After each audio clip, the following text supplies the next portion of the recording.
Bonjour à toutes et à tous. Je suis ravi de vous accueillir sur cette page Angel Line. J'espère que vous allez tous très bien. Voilà, donc ravi d'être avec vous pour le deuxième live de la série sur les lois universelles et nous allons parler aujourd'hui de la loi des choix. Avant toute chose, j'aimerais savoir si vous m'entendez bien, si vous me recevez bien. Donc, je vais demander aux personnes qui ont l'habitude d'intervenir, s'ils le souhaitent, de mettre un petit mot sous la vidéo pour me dire si c'est OK, si vous m'entendez bien. Si vous me voyez bien, notre technicienne aussi va certainement m'envoyer un petit SMS pour me dire si tout est OK. Pour les autres et ceux qui n'interviennent pas, vous êtes tous les bienvenus, les amis. Et voilà, j'espère que vous êtes là nombreux, comme d'habitude. Et nous allons pouvoir commencer dans quelques instants. Voilà, donc j'attends vos réactions pour me dire si l'image est OK, si ça passe bien, si le son passe bien. En attendant, je suis Philippe, votre coach sur Angel Line. J'exerce ce métier depuis déjà plus de 15 ans. J'ai aidé des centaines de personnes à construire leurs projets, à améliorer leur vie, à atteindre un objectif, à régler un problème. Et je fais ça avec une méthode qui est très innovante et qui fonctionne très bien puisqu'elle permet un processus de croissance intérieure complet. Je ne vous en dis pas plus sur cela ni sur ma présentation, puisque vous pouvez retrouver tout ça sur le site www.angelline.fr. Vous allez dans l'onglet Services, vous cliquez sur Coaching et vous avez une page entière qui est dédiée à l'offre de service que je vous fais. Donc voilà les amis. Alors en attendant que tout le monde nous rejoigne, pour ceux qui n'ont pas vu le précédent live, un petit rappel de ce qui a été vu la dernière fois. Alors, pour l'instant, je vois que là, ça fonctionne et que là, c'est OK. C'est parfait.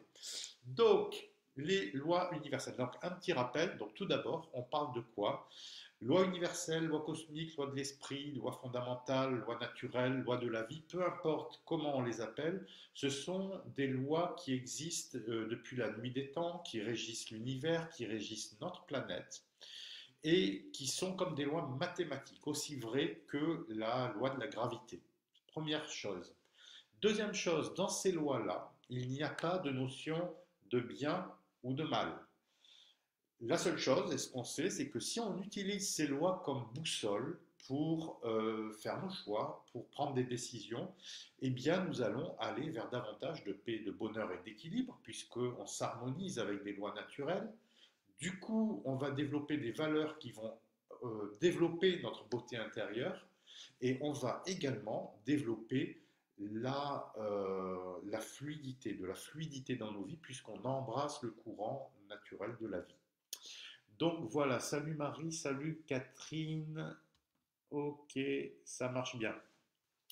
Donc voilà pour ce rappel. Et le troisième point du rappel, c'est que le premier live de la série était sur la loi de la flexibilité. Pour ceux qui ne l'ont pas vu, vous pouvez le retrouver en allant sur cette page Angel Line. Vous cliquez à gauche sur vidéo et vous retrouvez toutes les vidéos proposées par Angel Line et celle dont je vous parle date du 27 mars. Donc voilà pour les rappels. Salut Rachel, ça va bien Rachel? Ok, eh bien nous allons commencer tout de suite avec la loi des choix. Et je vais commencer par par une citation d'un auteur anonyme. Je ne sais pas qui a dit ça, mais c'est très juste.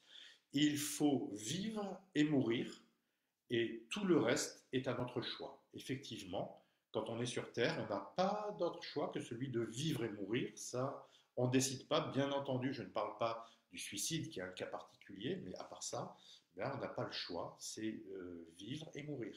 Le reste, on choisit. Et ça veut dire aussi que quel que soit l'éventail de choix qu'on peut avoir, qu'il soit grand ou restreint, en fonction de nos capacités physiques ou mentales et en fonction des circonstances, on a toujours un libre arbitre.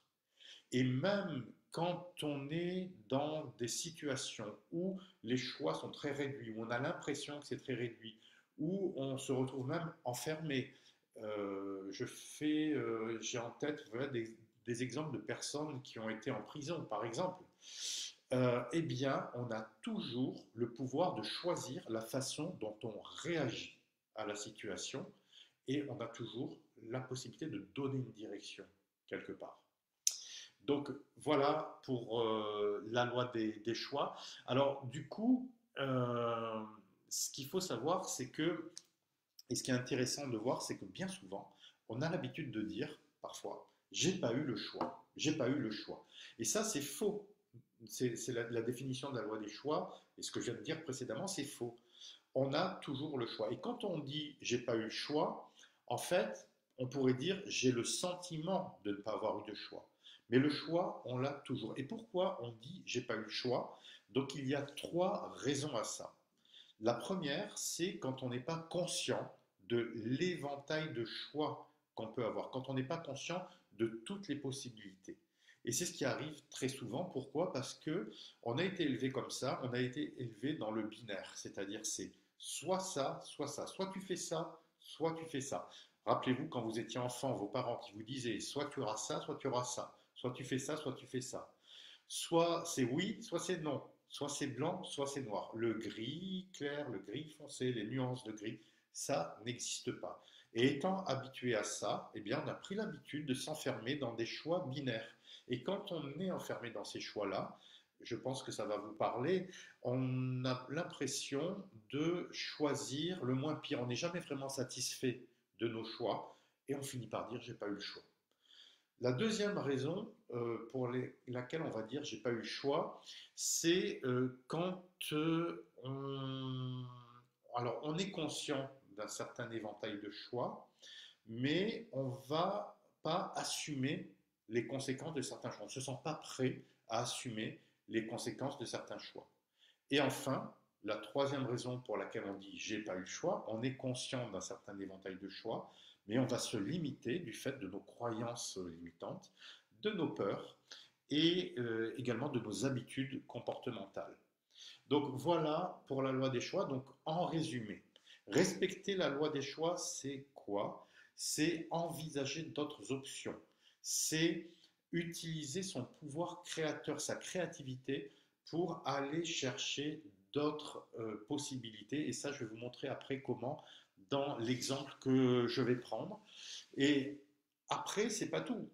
Une fois qu'on a envisagé ces options-là, ben, c'est peut-être parfois de prendre des risques. Mais ce qu'il faut savoir, c'est qu'on est fait comme ça. Et notre cerveau est fait de façon à choisir la meilleure solution parmi celles dont on est conscient. Donc l'enjeu, quand on veut faire un bon choix, c'est d'ouvrir l'éventail des possibles. Alors, voilà pour le respect de la loi des choix. Et on ne respecte pas la loi des choix, eh bien, quand on se limite, quand on bloque son énergie, et du coup, quand on choisit ce qu'il y a de moins pire. Alors, avant de voir comment se situer par rapport à ça, je voulais juste saluer les personnes qui sont arrivées. Donc, bonsoir Françoise. Super. Bon, donc vous pouvez commencer à réagir, à poser vos questions. Je ne vais pas tarder à y répondre. Donc, vous voyez, je vous ai donné le principal sur la loi des choix. Donc, développer son pouvoir créateur, envisager différentes options.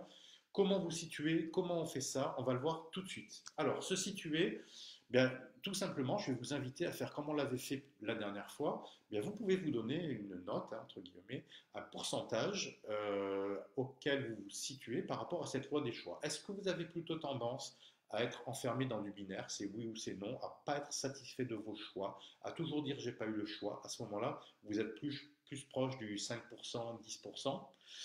Ou est-ce que, au contraire, vous avez l'habitude de ne jamais rester bloqué sur deux choix? Quand vous avez deux choix, d'avoir tendance à dire bah, je vais essayer de faire les deux, ou alors je vais essayer de voir une troisième, une quatrième, une cinquième solution, et être capable de faire un autre choix. Si c'est le cas, vous êtes au-dessus des 60, 70, 80%. Si c'est une fois un, une fois l'autre, vous êtes dans les 50%. Donc je vous laisse noter le chiffre qui vous vient à l'esprit. Et maintenant, je vous invite à penser à une situation.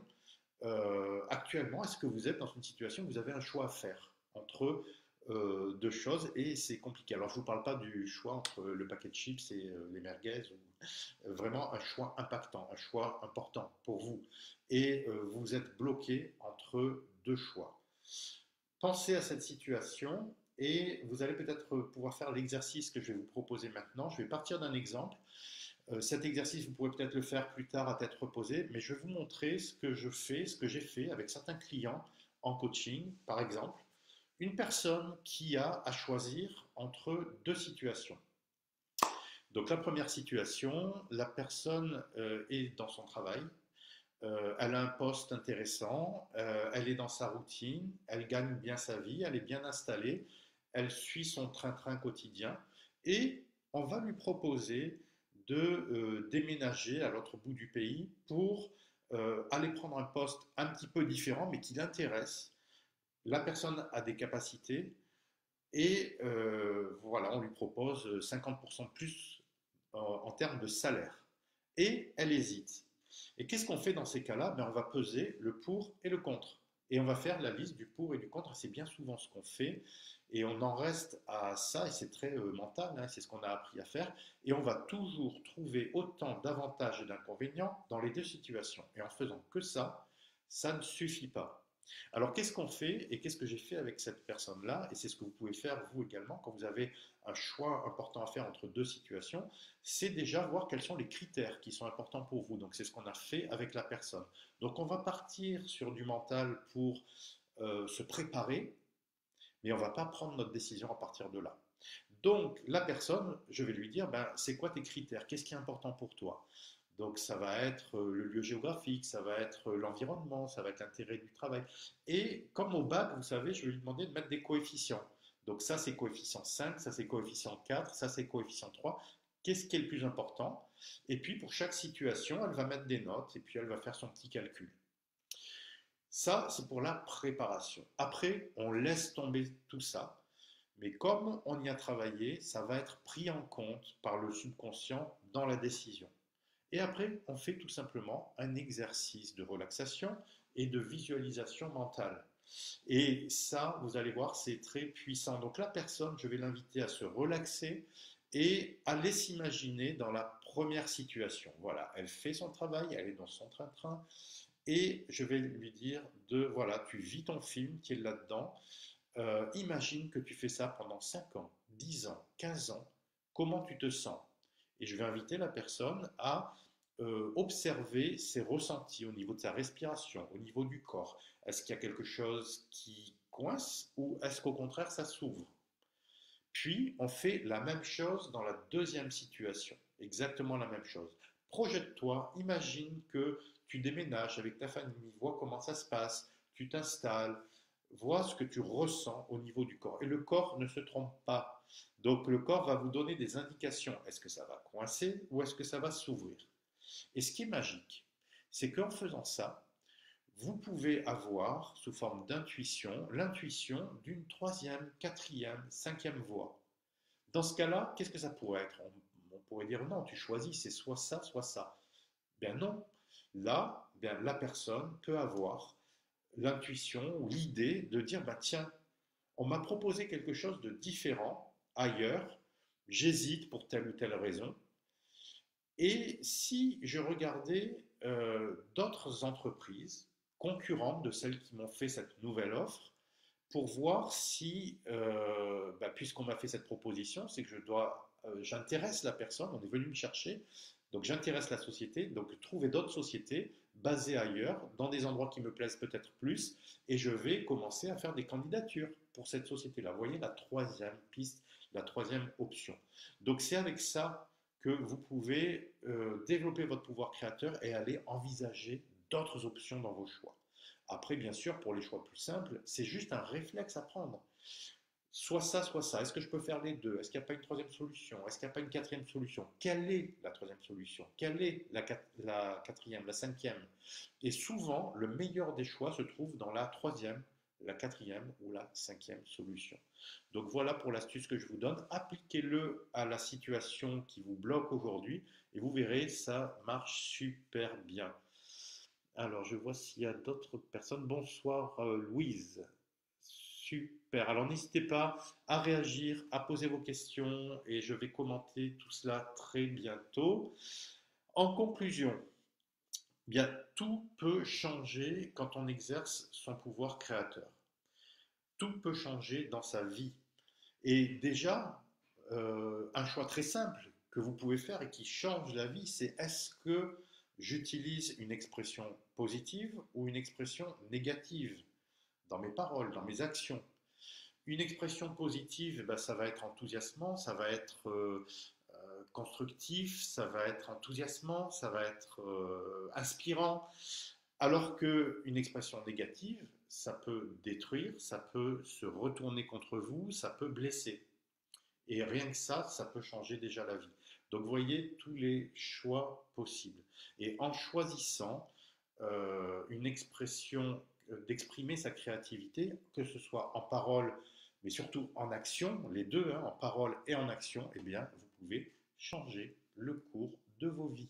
Voilà ce que je voulais partager avec vous ce soir. Alors, je vais regarder si vous avez des questions, des commentaires. Bonsoir Vanessa. Donc voilà, pour moi sur la loi des choix, j'ai terminé. Alors, je ne vois pas de commentaires ni de questions. Donc, juste un petit rajout sur les choix qu'on peut faire. Et ça, c'est très important. N'ayez pas peur de faire le mauvais choix, c'est impossible. Comme je vous le disais tout à l'heure, dans un moment présent, votre cerveau est fait pour faire le meilleur choix parmi les options dont il est conscient. Donc, dans le moment présent, c'est le meilleur choix. Parce que c'est très facile, un mois après, 2 mois après, 3 mois après, de dire ah ben non, j'aurais dû choisir autre chose. Et c'est souvent ce qui arrive, et ça peut arriver parce que les circonstances évoluent.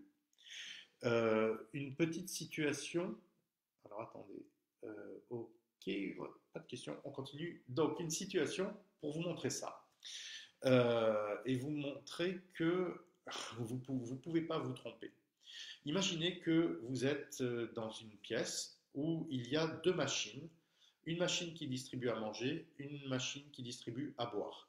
Vous avez 1 € et vous avez à la fois très faim, très soif. Vous ne pouvez pas sortir de la pièce et là vraiment, vous pouvez faire que choisir, soit boire, soit manger.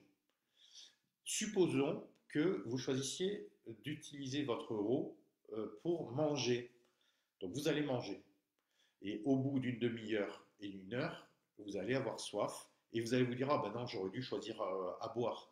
Mais tout simplement parce que ça a évolué. Et si vous aviez choisi l'inverse, ben vous auriez préféré choisir manger plutôt que boire. Donc dites-vous bien que vous n'avez aucun choix à regretter. Soit ben, vous avez des circonstances favorables derrière, soit ben, les circonstances ne vous semblent pas favorables, mais vous apprenez et il n'y a pas de mauvais choix. Donc voilà. Eh bien, écoutez, je vois pas. Alors, il n'y a pas de question de voyance sur ce live. Oui, tout à fait. Donc, il y a dû y avoir une question de voyance. Ce n'est pas un live de voyance ce soir.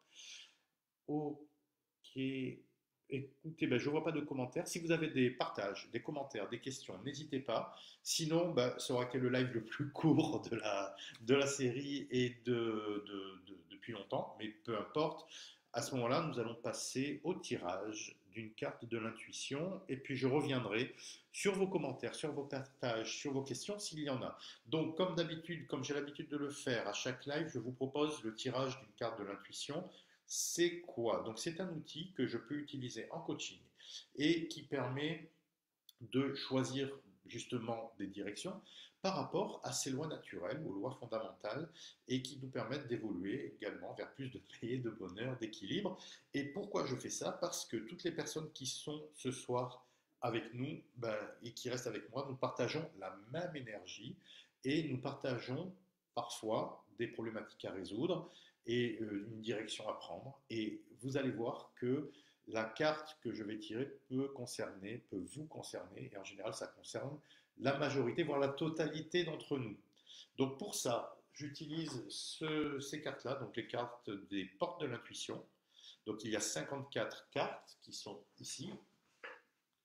Voilà, et je vais faire le tirage tout de suite. Donc voilà les cartes, et dans ce sens.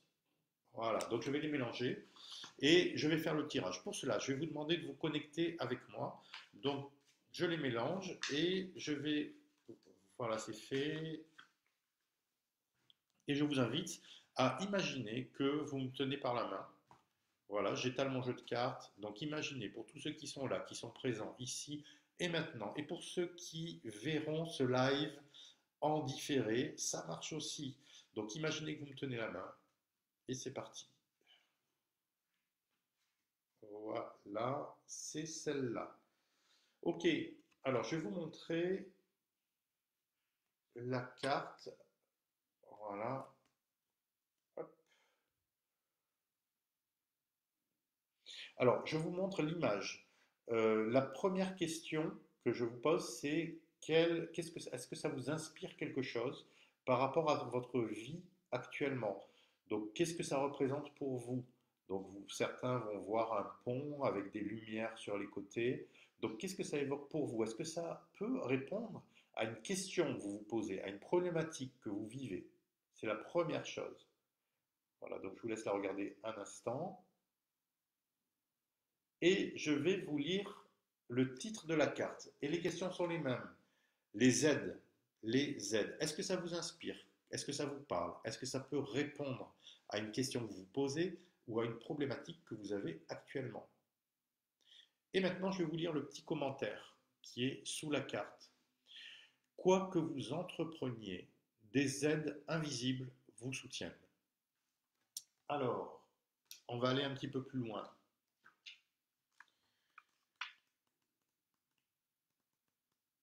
Les aides. Donc c'est parti pour l'interprétation et les enseignements de cette carte. Donc quoi que vous entrepreniez, des aides invisibles vous soutiennent. Sachez que vous n'êtes pas seul. Des présences sont là. Ressentez leur énergie aimante, vous enveloppez et avancez avec sérénité. Donc rappelez-vous que vous n'êtes pas seul. Des personnes, tout comme des êtres d'un plan subtil, vous entourent. Parfois, vous pouvez ressentir leur présence bienveillante. La prière, la contemplation et la foi sont des passerelles pour accéder à ce monde d'énergie, aux esprits de la nature.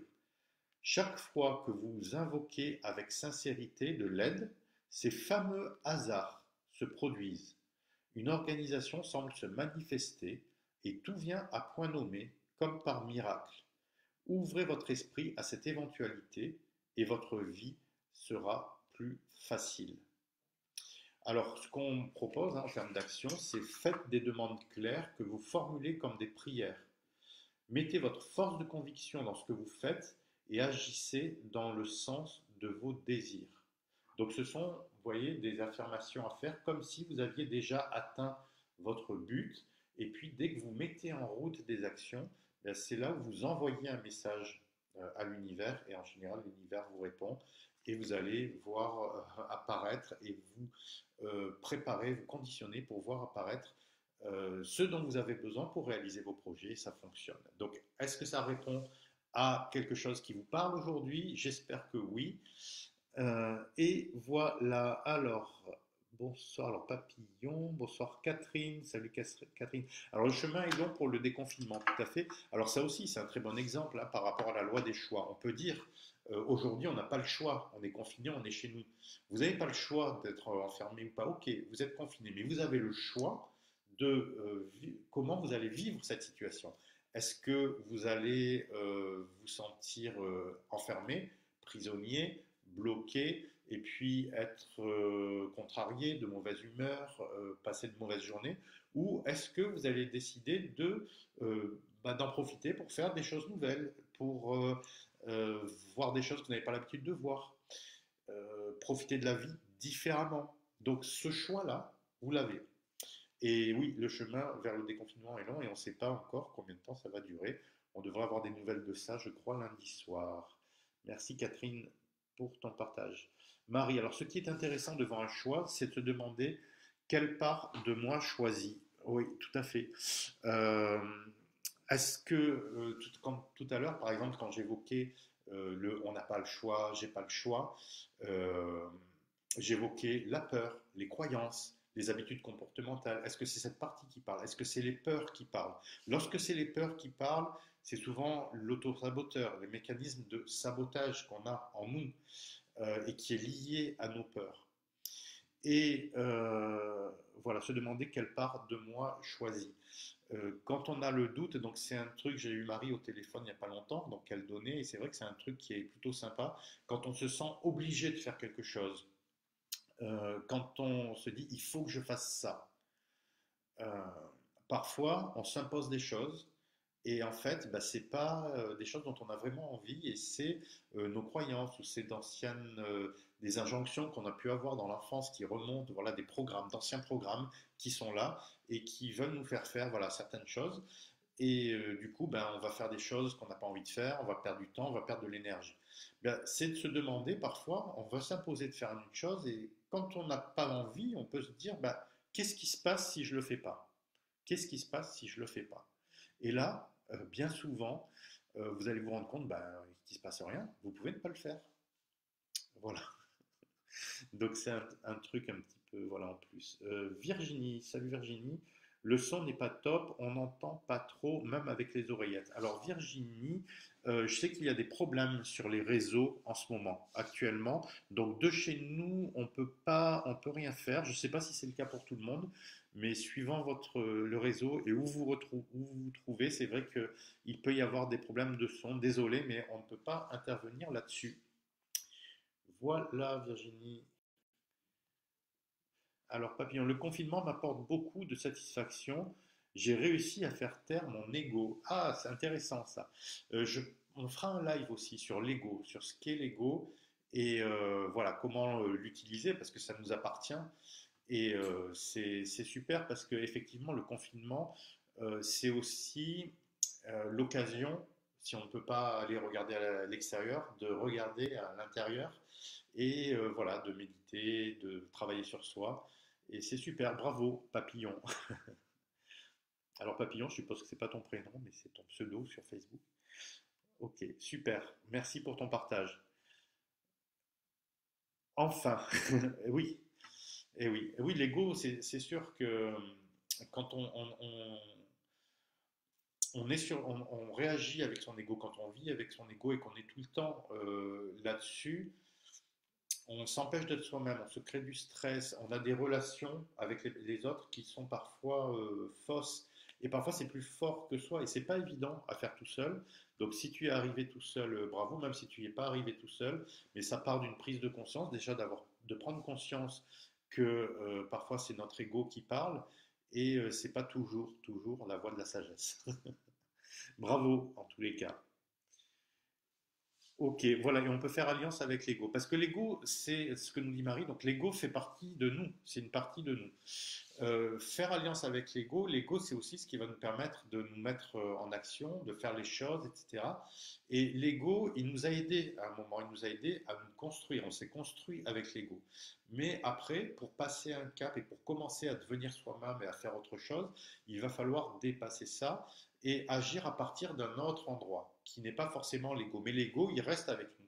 Donc c'est de le prendre avec nous comme un allié, mais qui va être à notre service et faire de l'ego notre serviteur et pas le contraire, et pas être nous au service de notre ego. Ok, merci Marie. Euh, le confinement, voilà, le confinement libère, c'est une belle expression. Voilà, c'est, je sais pas comment on appelle ça, quand deux mots, le confinement libère, parce que dans le confinement, on a une notion de prison et ça libère. Je sais pas si c'est un nom, si tu le sais, Marie, tu nous dis. Voilà. En français, ce que c'est. Le confinement libère. Ouais. C'est c'est ça, hein, le pouvoir de choix. Et il y en a qui vont dire le confinement emprisonne. Ben, c'est ça, le libre arbitre. Et qu'est-ce qui est le plus utile de choisir? C'est la vision, ça emprisonne, ou c'est la vision, ça libère? En choisissant ça libère, et en croyant que ça libère, c'est ce qu'on va voir. On voit ce qu'on croit. Si on croit que ça emprisonne, eh bien c'est ce qu'on va voir. Et on va voir tout ce qui nous emprisonne. Donc c'est un choix. Donc choisissez de vous libérer avec le confinement. Ah, ça, si quelqu'un écoute ça avant d'avoir suivi tous les autres lives, ça risque de choquer, mais c'est le cas. C'est comme ça. Rachel, il peut nous causer des problèmes légaux, bien sûr. Ouais, on l'a vu. Voilà un paradoxe. Merci Marie. Donc c'est un paradoxe. Le confinement libère, c'est le paradoxe. Et l'ego peut nous causer des problèmes, bien sûr, Rachel, à partir si on se laisse dominer par l'ego. Et bien entendu, ben, on va réagir souvent sous le coup de l'émotion. Et effectivement, on peut avoir des problèmes, des situations qui ne sont pas favorables. Et là, c'est toujours pareil, quoi, hein. C'est qu'est-ce qui va nous faire prendre conscience? Arrivé un moment, quand on se retrouve face à des problèmes récurrents, ben, c'est là où on va commencer à se poser des questions. Qu'est-ce qui se passe? Je reproduis certaines choses. Et bien souvent, ben, c'est quand on agit à partir de l'ego, et puis c'est là où on va prendre conscience des croyances, des croyances limitantes qu'on traîne avec nous et qui nous limitent. Ok, Vanessa, quel bonheur ce confinement, j'apprends plein de choses, super. Ben, c'est bien, il y a beaucoup de personnes qui tirent profit du confinement et c'est bien, et c'est vrai que c'est l'invitation qu'on retrouve quand j'entends parler des sages, des personnes, voilà, tout ce qu'on entend, dans tout ce qu'on entend, il y a beaucoup de personnes qui disent, voilà, profitez, et on nous donne des idées, profitez pour faire ça, ça, ça. Vous pouvez apprendre à faire de nouvelles choses, et beaucoup de personnes en profitent. Et c'est intéressant pour l'après-confinement, pour l'après-coronavirus, parce que ce confinement, ça nous oblige à vivre différemment, à faire des choses nouvelles. Et ça, c'est des choses qui, j'espère, vont rester et vont nous rester. Et qu'après le confinement, ben, on ne va pas retourner à notre train-train, oublier ce qu'on a commencé à développer comme passion. Et voilà, donc le bon côté et utiliser la vie et le bon côté de la situation, c'est ça aussi. Merci Vanessa. Alors Hassan Sao, merci, vous m'aidez beaucoup dans tout ce que vous dites, avec plaisir.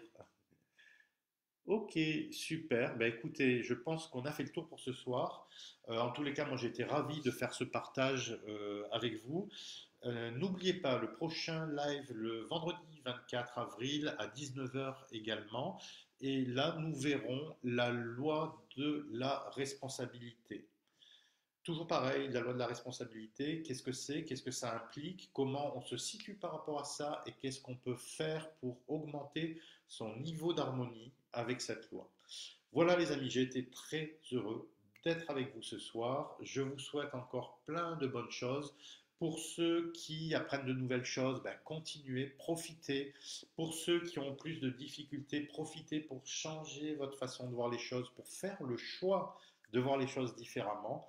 Et puis, n'oubliez pas de cultiver le positif et surtout, gardez confiance. Je vous embrasse tous, à très bientôt, bye bye, au revoir.